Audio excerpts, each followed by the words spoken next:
പുതിയ വീഡിയോയിലേക്ക് ഏവർക്കും സ്വാഗതം. ഇത് 2 മാസത്തിൽ കൂടുതലായി ഉപ്പിലിട്ട് വെച്ച മാങ്ങ ഞാനൊന്ന് വെള്ളമെല്ലാം കളഞ്ഞ് അച്ചാറിടാനായി ചെറുതായിട്ട് അരിയാൻ പോവുകയാണ്.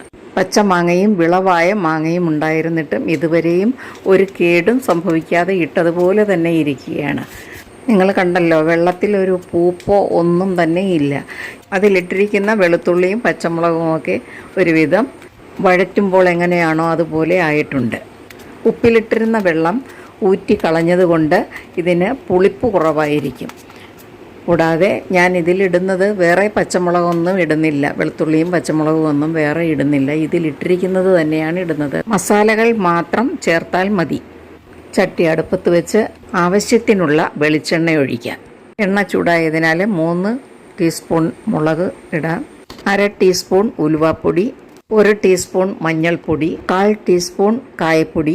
ഉപ്പിലിട്ട് വെച്ചിരുന്നതായതിനാൽ ആവശ്യത്തിന് ഉപ്പ്, ഏതാണ്ട് 1 ടീസ്പൂണോളം ഉപ്പ് മതിയാകും.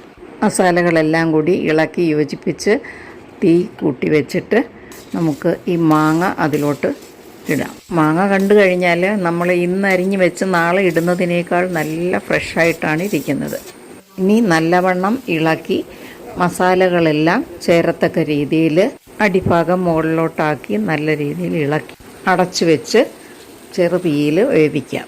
ഇപ്പോൾ വരണ്ടിരിക്കുന്ന കണക്കാണെങ്കിലും ഉപ്പിലിട്ടിരുന്നത് ആയതിനാൽ വെള്ളം ഇതിൽ നിന്ന് ഊറിയിറങ്ങും.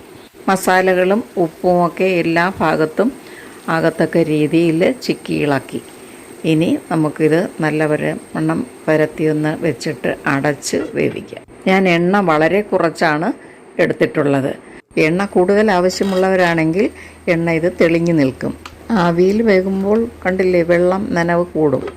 5 മിനിറ്റ് ഇടവിട്ട് പാത്രം തുറന്ന് ചിക്കി ഇളക്കണം. ചെറുതീയിൽ 15-20 മിനിറ്റ് വെന്താൽ മാത്രം മതി. ആവശ്യത്തിന് വേവായിട്ടുണ്ട്. ഉപ്പ് നോക്കിയിട്ട് വേണമെങ്കിൽ ചേർക്കാം. ഉപ്പുമാങ്ങ അച്ചാർ റെഡിയായിട്ടുണ്ട്. നിങ്ങളും ഇതുപോലെ ഉപ്പിലിട്ട് വച്ചിരുന്ന സൗകര്യത്തിന് അച്ചാർ ഉണ്ടാക്കൂ. Thank you for watching.